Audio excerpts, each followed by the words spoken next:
Good evening, everybody, and welcome to Nation on Fire, brought to you by Patriot Coalition. I'm Dawn Wildman, and my co-hosts are Jeff Lewis and Richard Fry, and we will get into our discussion momentarily, but first we want you to look on the computer, assuming you're on by computer. If you can't hear us, we have instructions on how you can get the audio. That's right in front of you. You do also need to call in, either by computer or phone, in order to get the audio.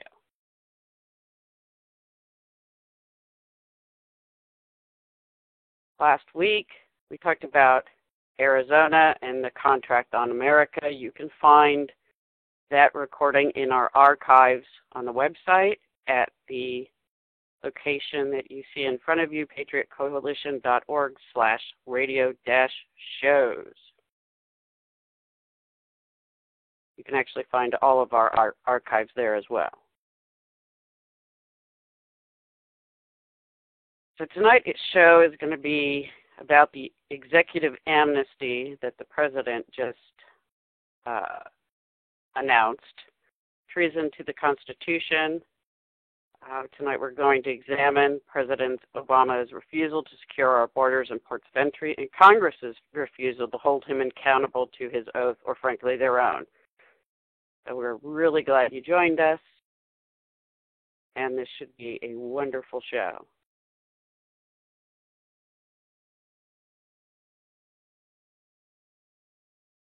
You sound so over the top there. I know, I'm feeling a little bit like a Southwest, flight attendant. And your exits are to the back and the front of the aircraft. when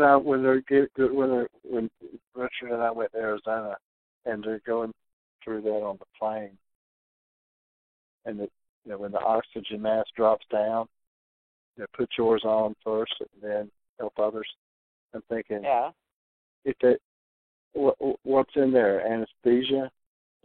Just go ahead and put you down? Wow, that's a real trusting individual. Yeah, well, if they know it ain't gonna make it, they're not gonna make it. Wow, on that happy note. Yeah. I don't remember hearing you introduce yourself. I did at the very beginning. I even introduced the two of you. Really? I Yeah. must have been doing something else. All right. Well, this is Jeff Lewis. I'm gonna move this screen here.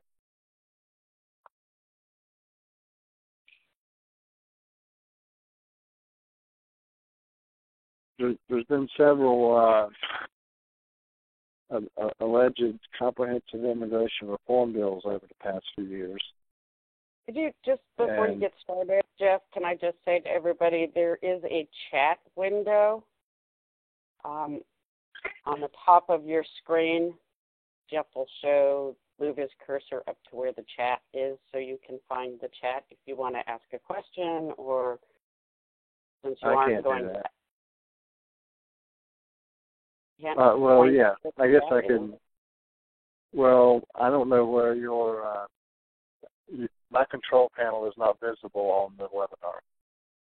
Okay, so there's a little, there's the phone icon, and next to it's a little balloon.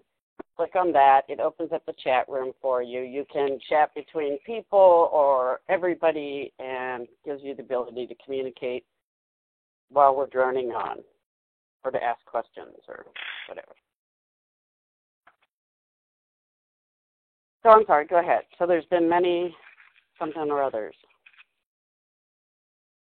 Someone suggested in the a comment we received that what we're accusing President Obama of, that we didn't say anything when Bush did it.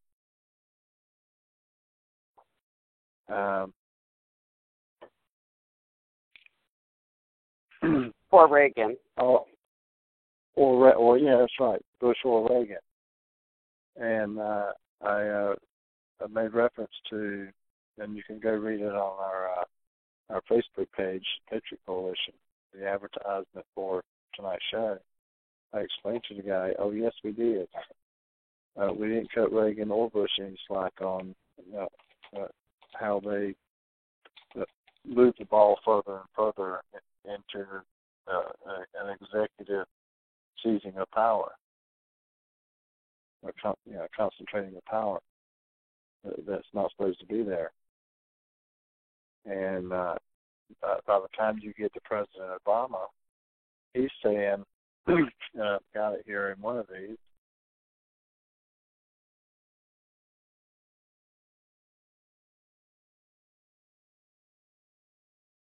he's actually,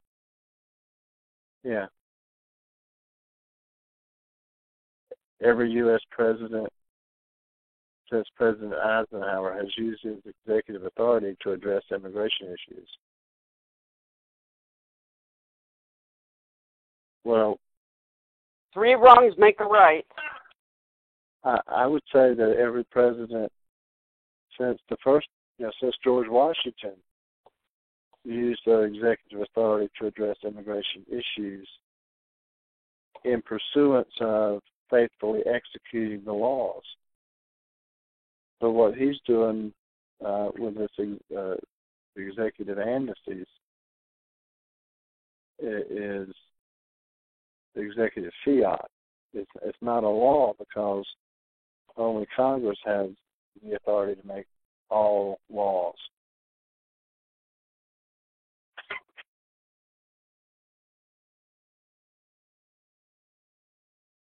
So with them claiming that because the previous presidents used this authority,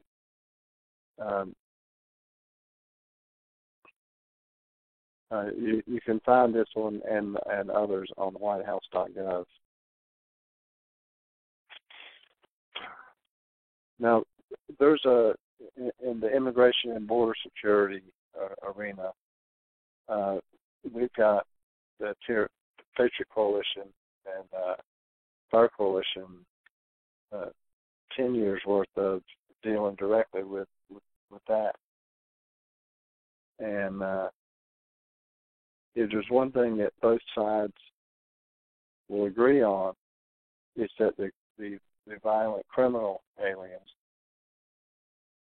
should be identified and deported. In fact, that's what President Obama was focusing on. I told Dawn I'm going to make we have to make lemonade out of these lemons. And there is a way for the White House and Congress to come together on this, to have a meeting of the minds. Because, where's it at? Right here. And this is from White House blog. We were strangers once too. The president announces new steps on immigration. And you can watch the speech. You can read portions from it. Scroll on down, and you will find he eventually says, to those members of Congress who question my authority to make our immigration system work better, or question the wisdom of me acting where Congress has failed, I have one answer: pass a bill. Now, when he says question the wisdom of me acting where Congress has failed, implies if Congress for Congress to have failed at something, they would have had attempted something. And for them to attempt something would mean they would have the authority to attempt something.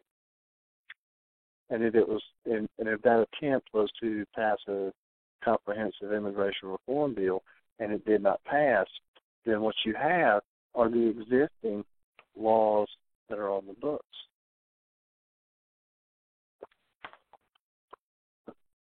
Right? The laws as we know it. It's still a law if they don't amend it, change it. So for the president to say to the members of Congress who question his authority to act, for him to act where Congress has failed, meant he's doing Congress's job. And Congress's job is to legislate. That's not his job. So no matter what you want to call it, amnesty, a pathway out of the shadows, a rope out of the well,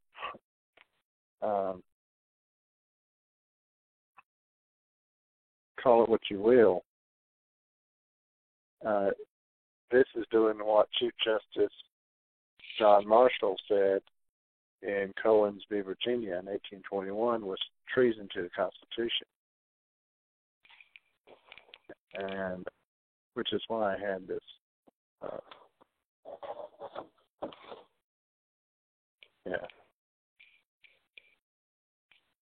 blow this up a little bit. Get that out of the way. Now he was talking about the court, but the court takes the same oath that Congress takes, that the president takes, that everybody under Article 6, Clause 3, the oath clause, is required to take. It's most true this court will not take jurisdiction if it should not, but it's equally true that it must take jurisdiction if it should. The judiciary cannot, as the legislature may, avoid a measure because it approaches the confines of the Constitution. We cannot pass it by because it is doubtful. With whatever doubts, with whatever difficulties a case may be attended, we must decide if it be brought before us. We have no more right to decline the exercise of jurisdiction which is given than to usurp that which is not given. That and the next sentence are the two most important, and sum it up. The one or the other would be treason to the Constitution. And this doesn't just apply to the court, it applies to the president, to Congress, to your governor, your state legislators, your dog catcher, if he takes that. So for the president to do Congress's job, him acting where Congress has failed, that is treason to the Constitution. And that is why tonight's show was dubbed Executive Amnesty, Treason to the Constitution. But and I know some people have found that offensive because we've gotten some pretty harsh comments on the Facebook page. And if you have a problem with my choice of words, they're not mine. They're the words of the Chief Justice of the Supreme Court.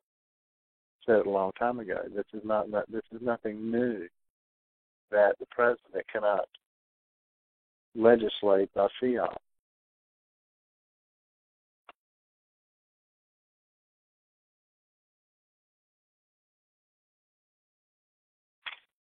So if we're going to find a way out of this so the president can stop committing treason to the Constitution, because we're trying to make lemonade here, right? And we can agree that both sides agree that we should do something about the criminal alien problem.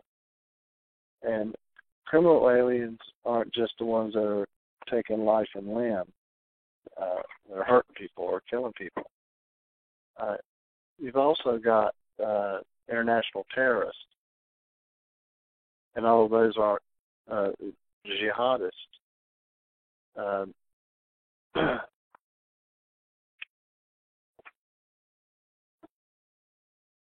In 2010, and this is something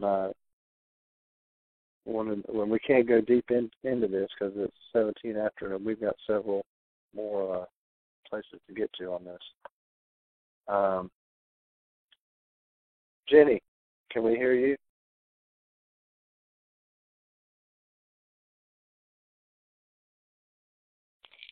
Can you hear me?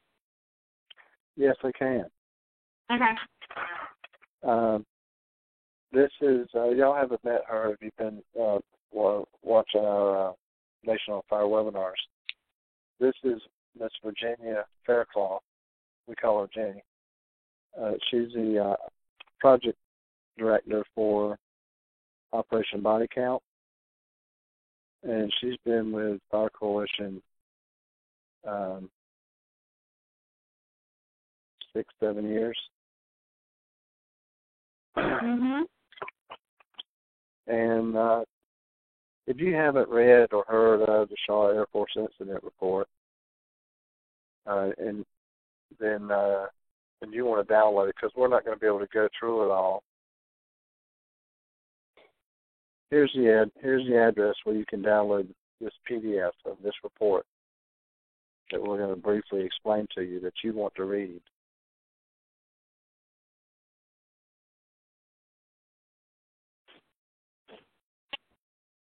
firecoalition.com/docs/Shaw-incident-report.pdf. Go download that. And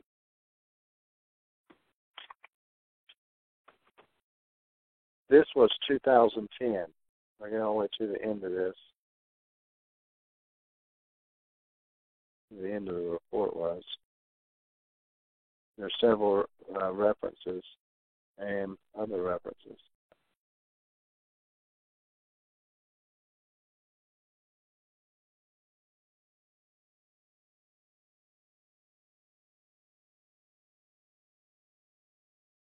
Oh, I know where it was.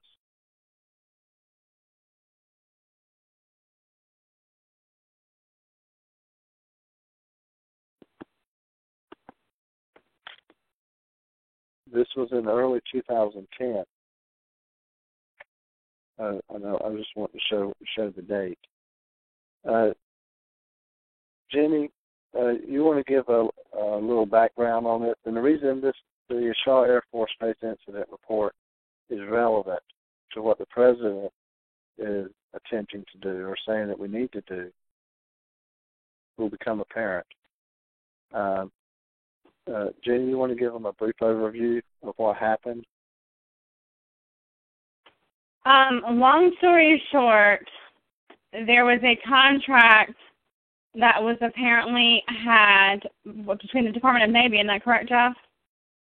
Yeah. And it was to basically provide drywalling services to the facilities and the infrastructures that they are currently still in the process of building at Shaw Air Force Base, which they consider the Third Army.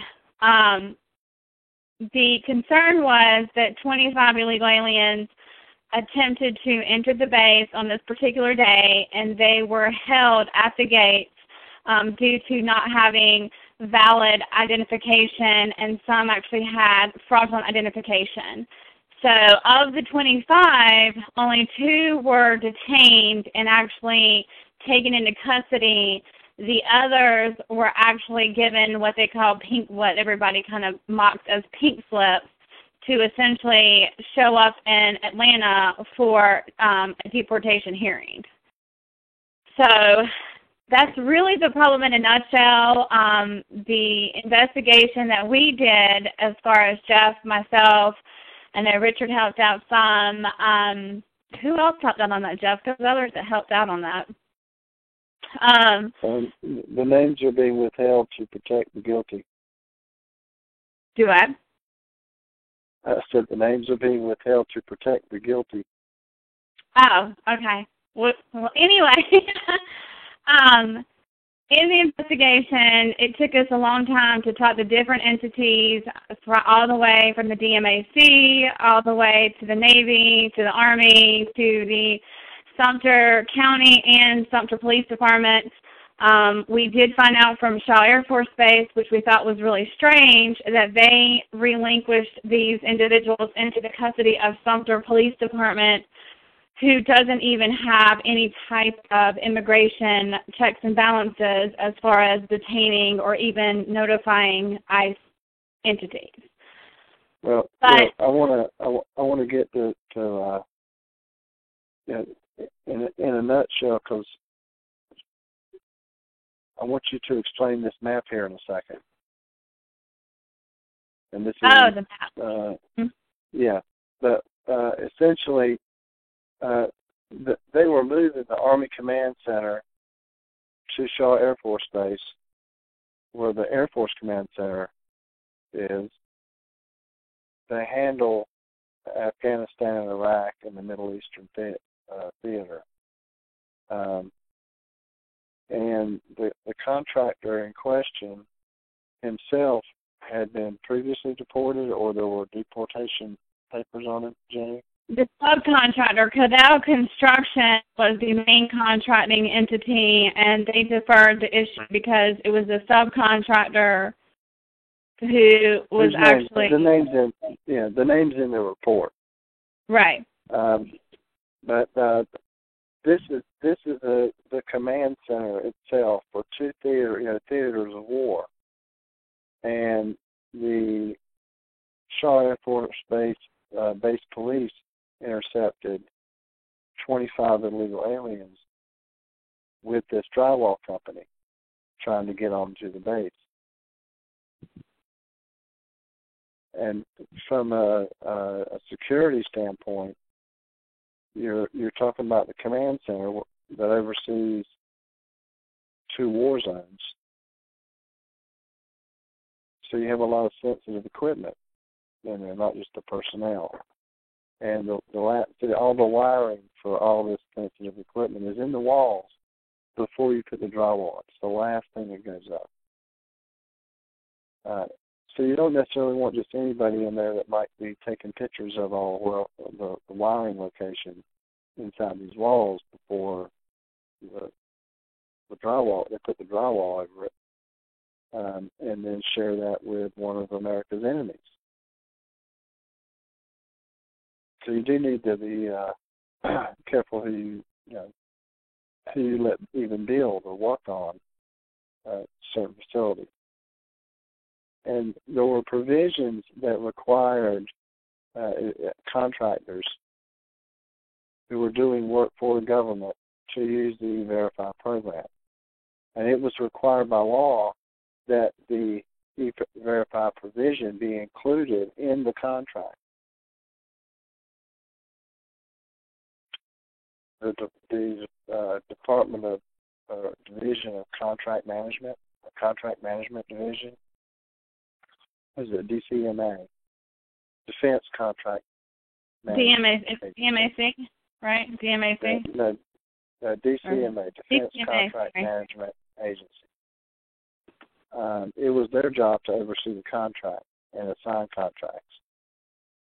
And if you're going to oversee and assign contracts, then you need to make sure that the contracts that you're assigning have the appropriate clauses to live up to the statutory requirements of the letter of the law, if you will.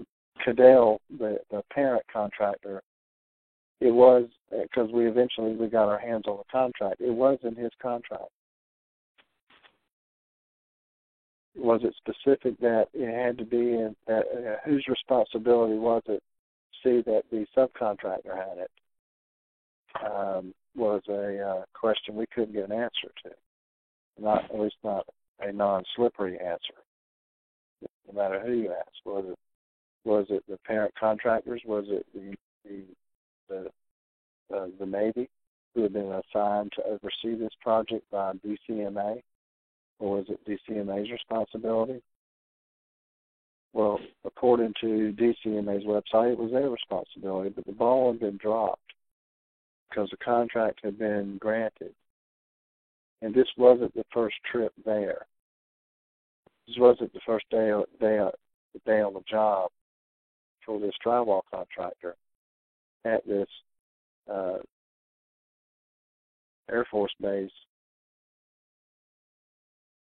building the headquarters for highly sensitive national security command center for 2 war zones. And it got brushed under the rug. 2 of them actually had detainers on them, or warrants for their arrests. So they've been detained. Deportation.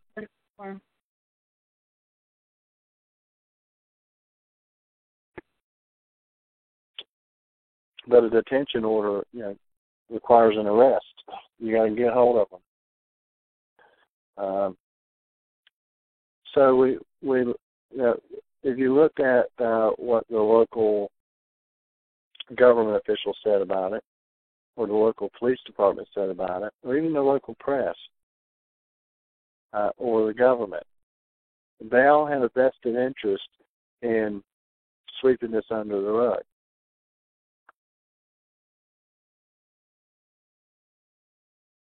And they did a pretty good job of it. But as we were looking into it, because this wasn't the first type incident that had come across our radar,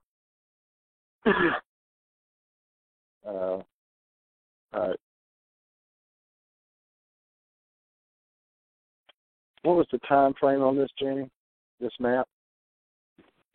These are incidents that you found in part of your research of other incidents at other nuclear power facilities, military facilities. I believe we looked at the facilities that had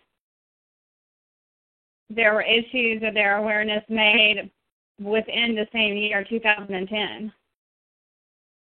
Yeah, 24 locations, including 7 Army installations, 3 Navy installations, a Marine base, 5 Air Force bases, 7 installations, including manufacturing, airports, nuclear power installations, and other sensitive facilities of national security interest. Now, this is just what we could find.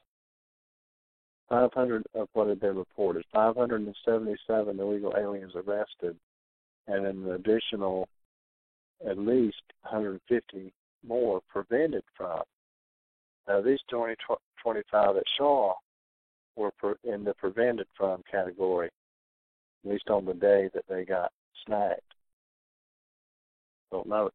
And that was another question that it's hard to get an answer, is how many times were they, had they already been on there? And you just happen to have a crack crew on duty that day.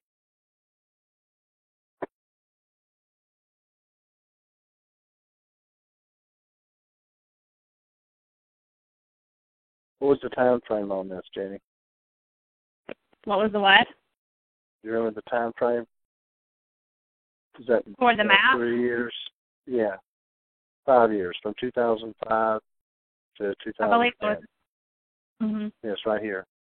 Yeah. So there were probably at least that many more that never made it into the press at all. This is just a number that made it into the press that we could find. 577 at these sensitive national security installations. So why do we have a criminal alien problem that's not just your standard beat 'em up, shoot 'em up, dope 'em up. There's people that have a much more nefarious interest.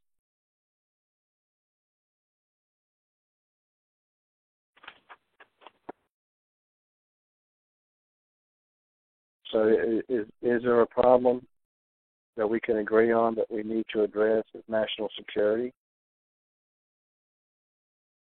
And because even a small percentage of the people that enter this country illegally, or there's a 40% that actually come here legally and overstay their visas. That's a considerable part of the illegal alien population.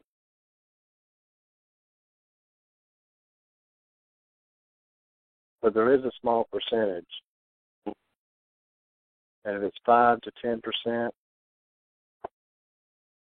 if it's 1%, we have a million people come across. Just use the southern border, for example. Who knows about the Canadian border? Still, I'm supposed to bring that up. We have more than one border. when I wasn't going to bring up any borders, it's generally all borders and ports of entry, and that's what it said in the show right up. If it's 1% of a million, that's 10,000. 10,000 people that have a nefarious interest that could impact our national security or our military, our husbands, wives, sons, and daughters, brothers, sisters that are serving in the armed forces in one of those two theaters of operations that the command centers at Charlotte Air Force Base were able to intercept. The 500, just between 2005 and 2010, 577 were actually arrested, and another 150 who were prevented. So it's a problem that needs to be addressed. So when the president says, pass a bill,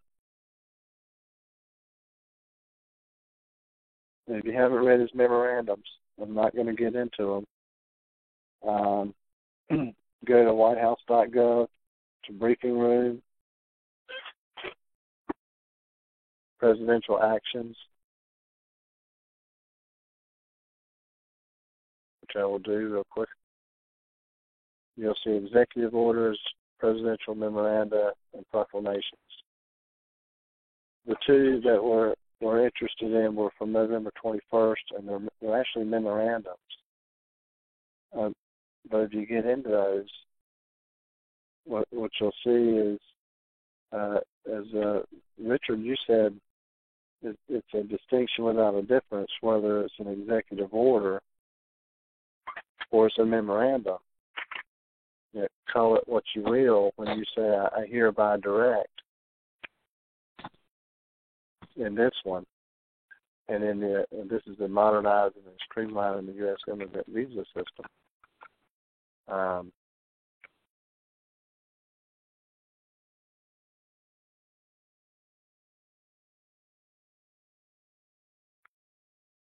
And creating welcoming communities and fully integrating immigrants and refugees, he actually uses I hereby order.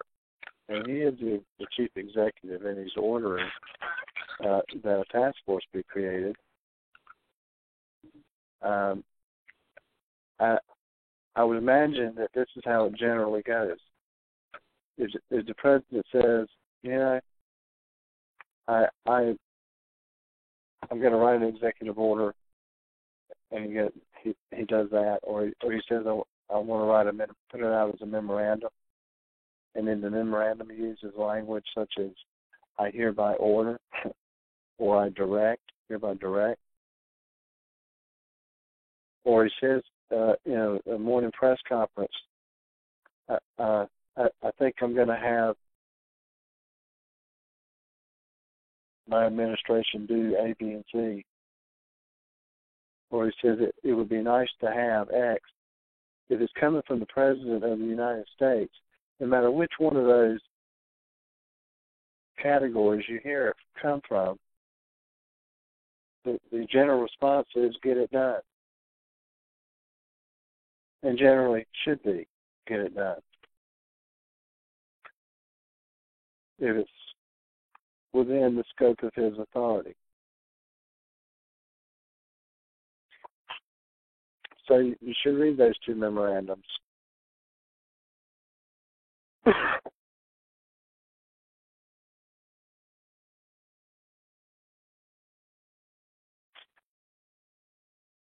So the Republicans want to work with them. The president claims he wants to work with Congress. We want to address the criminal alien problem. So what I initially had was, if you go to patriotcoalition.com or .org, either one, scroll down to the Fire Coalition blog, and if you haven't seen it, right beside that is the video from the Arizona debate that Richard and I did on the 13th in the Arizona Phoenix Capitol Complex in the House Hearing Room 1. Good debate. But Fire Coalition blog, that will take you here. You click on the Jamil's Law info pack, that will take you here. Puts this in perspective. H.R. 1888, the Jamil Shaw Jr. Memorial Act of 2013, is a solution that fits the problem President and Congress and the American people can agree on. That criminal aliens and violent criminal aliens that are impacting our health, our lives, our health, our national security need to go. So if you go down to page 3, that'll take you into the beginning of the bill, H.R. 1888.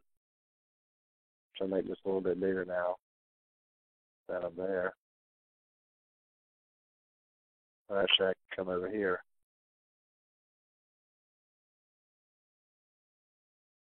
$1888 is a very short bill.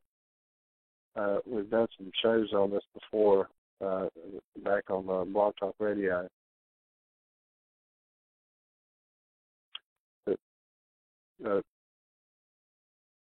before we look at the bill,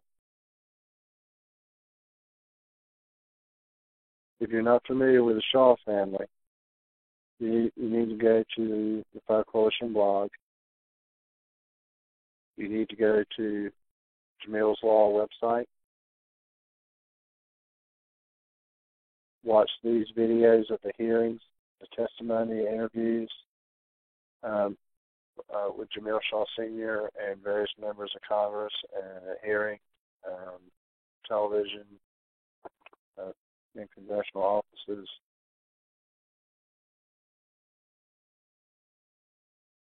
And then see why. As this is his oldest son's funeral, who was executed by an illegal alien gangbanger, who, under the premise of what the president's been doing with DACA, would have qualified as a DACA candidate, a DACA amnesty. So 1888 itself is only about 3 pages long.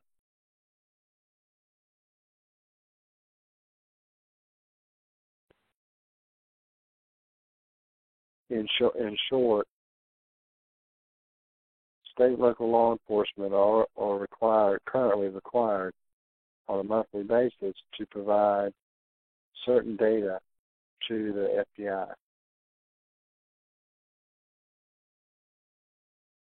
$1888 would add 2 categories to that reporting data: nationality and legal status. If the president wants to address the criminal alien problem and with an eye to national security interests,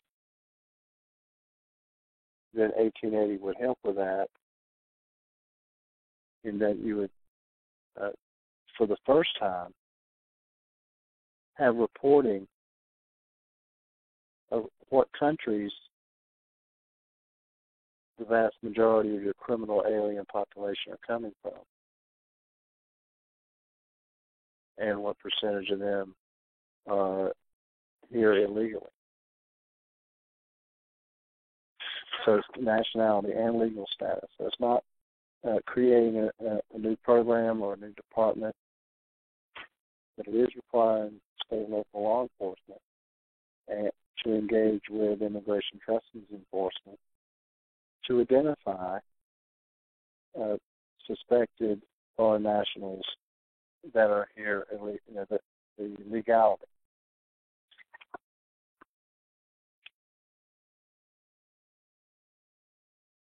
That also requires ICE to cooperate and Department of Homeland Security to cooperate. Now, a lot of state and local law enforcement agencies get money from Homeland Security. If they're in a sanctuary state or a sanctuary city, or the political climate is not conducive to enforcing immigration laws, and they are getting funding, grants, etc., from Homeland Security or the government, if they don't do this reporting, they don't get the money.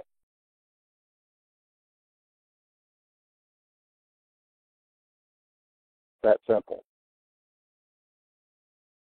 It would also require that after those reports that have been made on a monthly basis to the FBI, that the FBI publish them so the public can know. Now, when we say that the government needs to know, and law enforcement needs to know where the bigger or biggest criminal illegal alien threat is coming from, what country, and where they're having the problem, so they can allocate manpower and resources. And the State Department needs to know, so they can have a conversation with the host country, whose citizens are coming here in a disproportionate number, doing nefarious things. It's a simple bill. It's 3.5 pages long. But also included in this is some writings from the parents, from Mr. Shaw's father, and also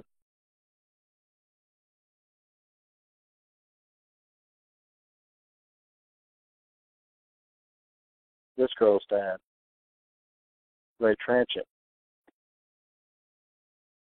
If you haven't read this before, it's all there. H.R. 1888 is currently sitting and has been since last year, sitting in the Homeland Security Committee. It's also been sitting in the Judiciary Committee, which Republicans control, I might add. But we've not been able to obtain a hearing. We will be back in the 114th Congress with this legislation reintroduced. This is a solution to part of the problem, or the whole problem, but part of the problem. And it's something everybody can agree on. The president claims he wants. Pass a law. You don't like what he's doing.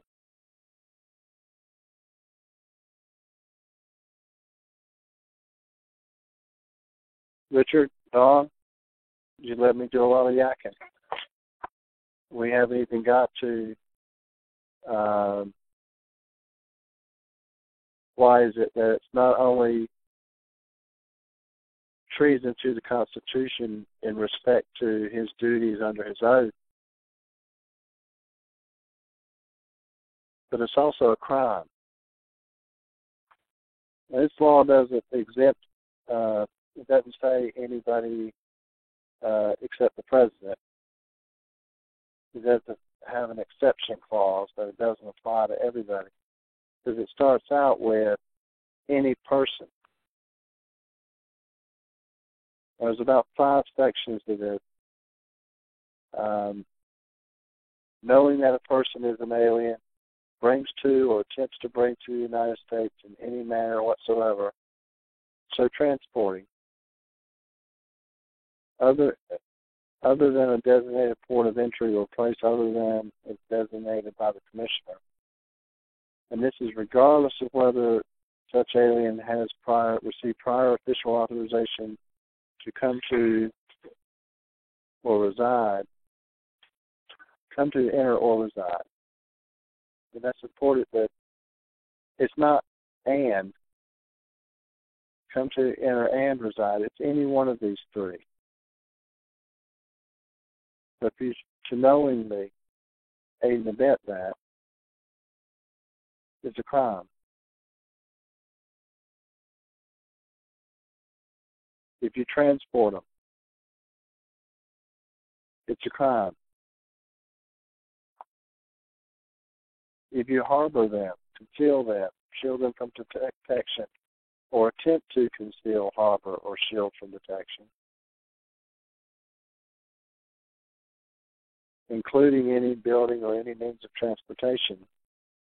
We'll talk about all the busloads of illegal aliens that have been showing up all over the country recently. Is it Marietta? Murrieta? I know I'm messing that up. No, it's Marietta. You're right.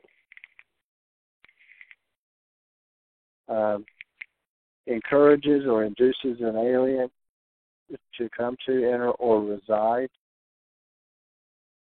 And when the president is telling illegal aliens that they don't have to leave, that they're not breaking the law, that it's okay for them to reside here, that's a crime.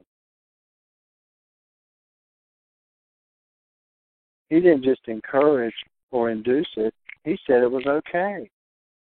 Well, you now have Am I wrong? Countries who are committing the crime.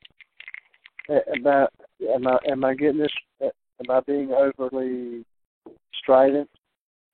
Yes, that's the problem with you. And harsh on the president when I say that he has gone well beyond encouraging and inducing. He has endorsed that it's okay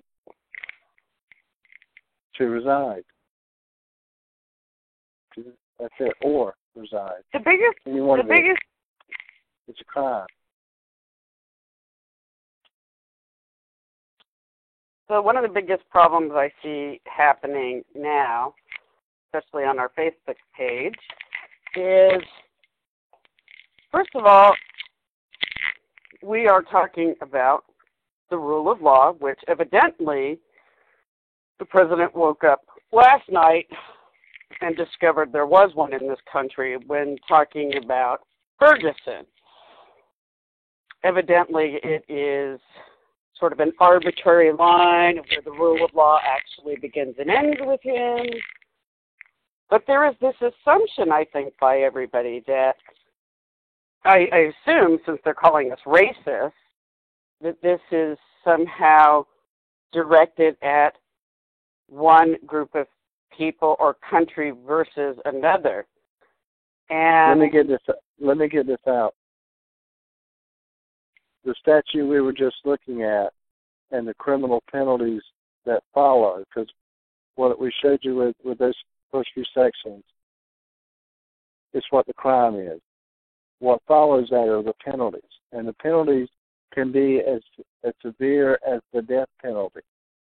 If you're aiding and abetting, encouraging, transporting, concealing, hiding illegal alien, if you're trafficking in human beings, that are foreign nationals, and not coming through the front door, but a side door or a back door. Well, and that brings up another thing. So you're committing a felony. There are a ton of people that have jumped on the anti-human trafficking cause celeb. What? I don't know what they think that looks like in real life, but But you know, just to put it in context, what's on the screen right now? What I just showed them was A1, 2, 3, 4, and 5, and the penalties for that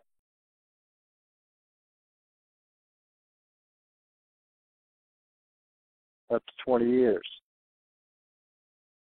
If it results in the death of a person, you could be punished by death. which is, by the way, what we do all the time when there are coyotes and people are packed as mules, and so it's only okay if we do it by, you know, this is wet foot, dry foot.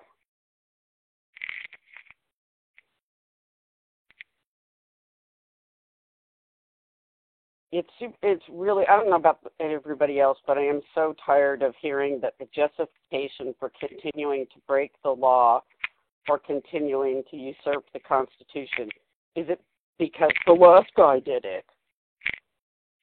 Well, Bush did it. Well, Reagan did it. 8 U.S.C. 1324, if you want the PDF of it, it's got more clickable links, and it's got a direct link to the info pack that has 1888 in it.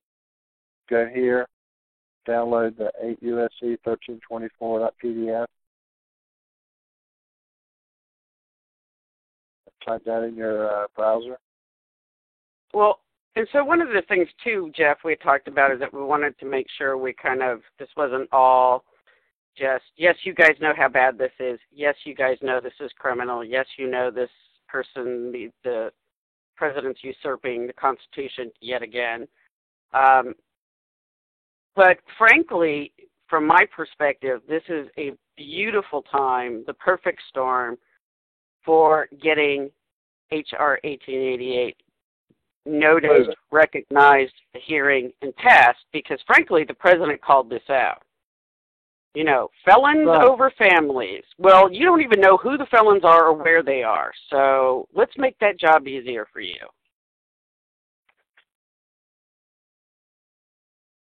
Right.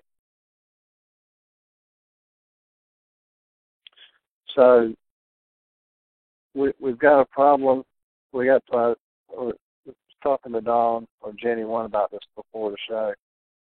We really got two problems here. A strong difference of opinion about what to do to improve our immigration system, our border security, our national security, and a president who thinks he can go it alone if Congress won't pass the laws that he wants to pass, that he'll just make these decisions. Wait. Let's dispel one of these myths, which is that since the Republicans have had control of the House, that the president has been, or the Senate has been, the giant albatross that isn't allowing great debate or discussion. Frankly, you can tell how little anybody cares about this issue by the fact that the caucuses and the committees in regards to this have nobody in them. They're not seen as the cushy thing to do. They know they're not going to be addressing this issue because nobody's sitting in there, because they're not going to be having hearings, they're not going to be having debate, they're not going to be talking about it. Right.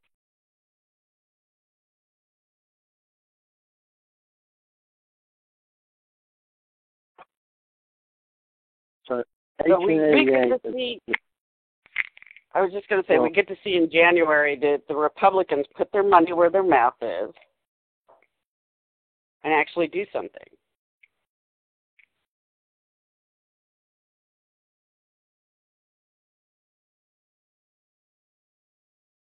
We've got about 3 minutes left if we're going to keep this within the window. So we have two problems, and the president thinks he can solve it alone, and he can't. And he's looking for a way out. He has Congress pass a bill. We have a bill that's already sitting there, ready-made, to satisfy address, if not satisfy, a core component of what he wants to do, which is to keep American families safe.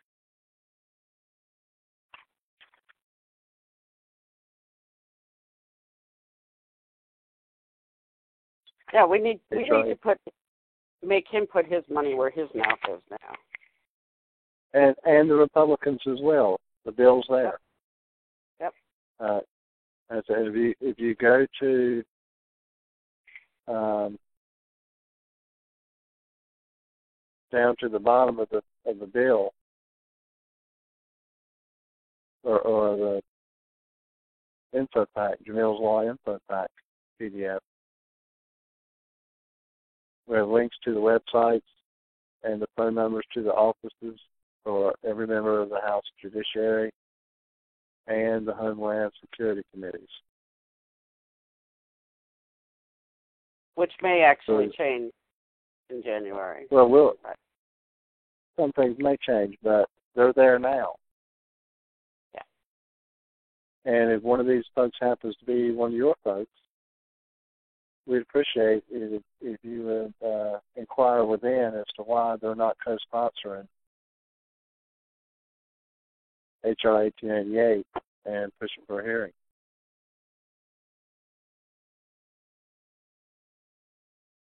Yep, especially since the president has mandated this now.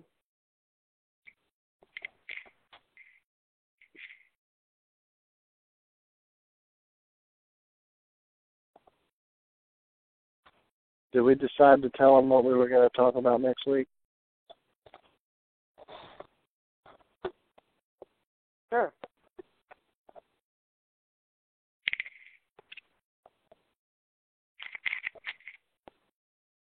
Did we decide to tell us what we were going to talk about next week?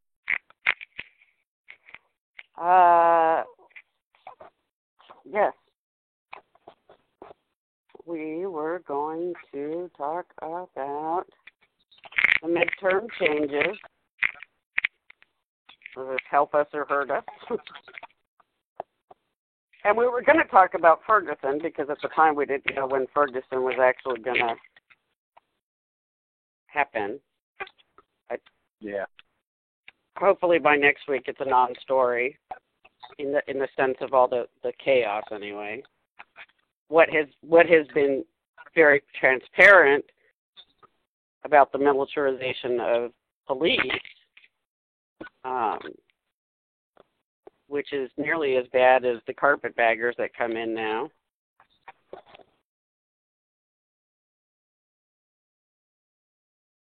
We didn't go over this in the beginning, but visit us at patriotcoalition.com, on Twitter at Pat Coalition or Patriot Watchdog. Visit us on Facebook at Patriot Coalition, and check out our YouTube video playlist, which includes the Nation on Fire archive, public debates that we've done, presentations Richard or I have done on various issues, and included Article 5, original jurisdiction, Obamacare, Agenda 21, and other fun stuff.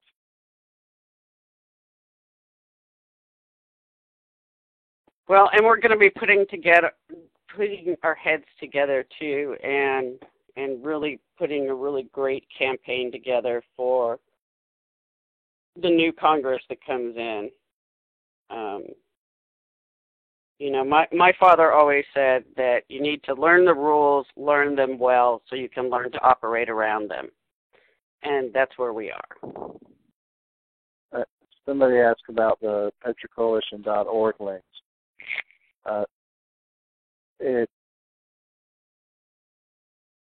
Whether it's patriotcoalition.com or patriotcoalition.org, they'll take you to the same place. So they're interchangeable.